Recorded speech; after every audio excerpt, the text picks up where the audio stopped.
Greetings, gentle viewers. I am George from Ireland. This video is about the late George Cawkwell of happy and glorious memory.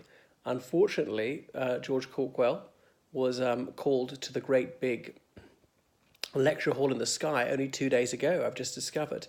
So who was he? Well, he is best known as being a classics don at University College, Oxford. Well, not everybody watching this will know what Univ is. So Oxford University is divided into 39 colleges, one of which is University College, and a don is a lecturer or a professor anywhere at Oxford University. So he was Mr. Cawkwell. He was never Dr. Cawkwell. He came from that generation when having an MA was sufficient and someone could have a full academic career without ever doing a doctorate. I realise they're sine qua non these days. So I didn't know him that well. I only met him on several occasions. I had one lengthy conversation with him, but I knew who he was from very early doors at Univ, certainly my first term, and I spent quite a few years at Univ, despite going away in the middle and coming back. And Mr. Cawkwell was notable for his ducal voice, his very upright bearing. He was a living legend. His perhaps studied and old world mannerisms. He was always immaculately turned out, even though he wasn't working when I met him. When I met him, he would have been 79 years old. And he's just been summoned to his reward at the age of 99. He would have been 100 later this year, so it's not a pity he didn't make it to the century. So he was often around Univ, though he was, as I say, fully retired by that time.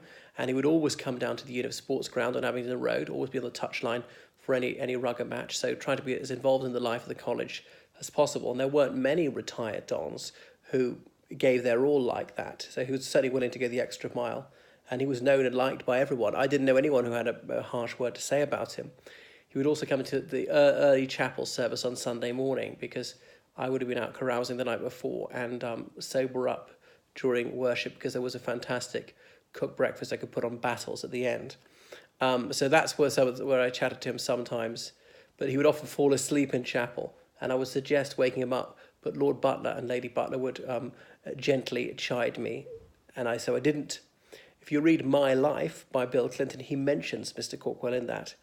So George Cawkwell was born in New Zealand in 1919. His parents had emigrated from the United Kingdom shortly before the First World War, set up a shop there with the intention of returning to Scotland when times got better, but in the 1920s, Scotland didn't really recover from the First World War. And then there's a national strike, and then there was the Great Depression, so they never went home. Anyway, so he went to school in Auckland there, where he was head boy, and then he went to University of New Zealand, I can't remember which one it was, where he read classics. So he was outstanding in all sorts of ways, a very gifted rugger player. It helped that he was someone of formidable proportions, because when I saw him as a somewhat stooped elderly gentleman, but I'm guessing he was 6'4" when he was at his full height. And then the Second World War, he was fighting against the Japanese. Now, by the time I knew him, he didn't have the faintest vestige of a Kiwi accent. So he'd been in the United Kingdom for over half a century by that stage, so I think he can be forgiven for having picked up received pronunciation. So presumably he had some sort of New Zealand accent in his youth. Now, I remember the late Reverend Bill Sykes said the only time when George Cawkwell would revert to his New Zealand accent is when he was very exercised about something, recalling fighting the Japanese in the war, saying, and the bloody nips were coming over the hill. I can't do a Kiwi accent. But when he was very het up, then that visceral accent came out. So he went to Christchurch, as in the Oxford College, not Christchurch, New Zealand, just after the Second World War.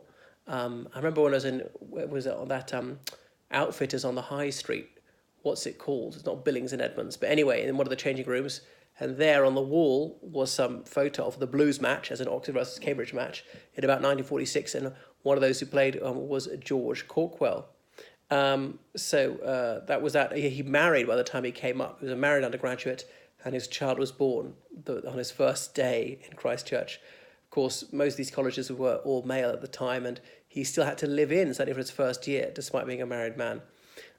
So he, as I said, was a stellar rugby player, and he played for Scotland, and he's got the dubious distinction of playing only once for Caledonia, So I don't know if anyone's else been capped a solitary time. He played against them. So he played for them against France. France won, I'm afraid. So that was that, and then he became a classics don. I can't tell you anything about him as a classicist since I'm dreadful at classics, and he never taught me, obviously, because I was reading history. So he was a living legend and a very well known and liked presence in the college. I think it would be sorely missed. They don't make them like him anymore. Someone who was so devoted to the college, who was so upbeat and really held up high standards. And he had an elephantine memory. Remember, there was one girl in my year, and he would accidentally call her father's name, since he taught her father about 30 years earlier. So there we are. That is enough about the late and lamented George Cawkwell.